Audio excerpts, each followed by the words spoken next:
ഒപ്പം പള്ളിയറ പ്രദക്ഷിണം. കണ്ണും കാതും കൂർപ്പിച്ച് തൊഴുകൈകൂപ്പി ജനം ആകാംക്ഷാഭരിതരായി. എപ്പോഴോ അന്ത്യത്തിരിയന് അശൗചമുണ്ടെന്ന് അന്തരീക്ഷത്തിൽ നിന്ന് അശരീരിയുണ്ടായി. താലികെട്ട് മുടങ്ങി. വീണ്ടും അമ്മ നിത്യകന്യകയായി. ആശ്രിതർക്ക് അനുഗ്രഹങ്ങളും ആശീർവാദങ്ങളും ചുരിഞ്ഞു. ഭക്തിയുടെ നിറവിൽ ഭക്തന്മാർ കുളിച്ചു. അവർ ഭഗവതിമാരെ തൊട്ടുതൊഴുതു കാണിക്കയർപ്പിച്ചു അന്നദാന പന്തലിലേക്ക്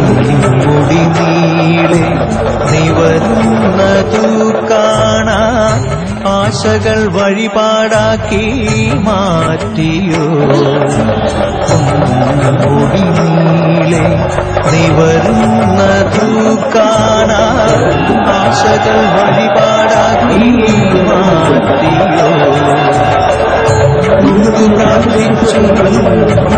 യാദവദേവിയെ കാലാകാലം യദുകുലന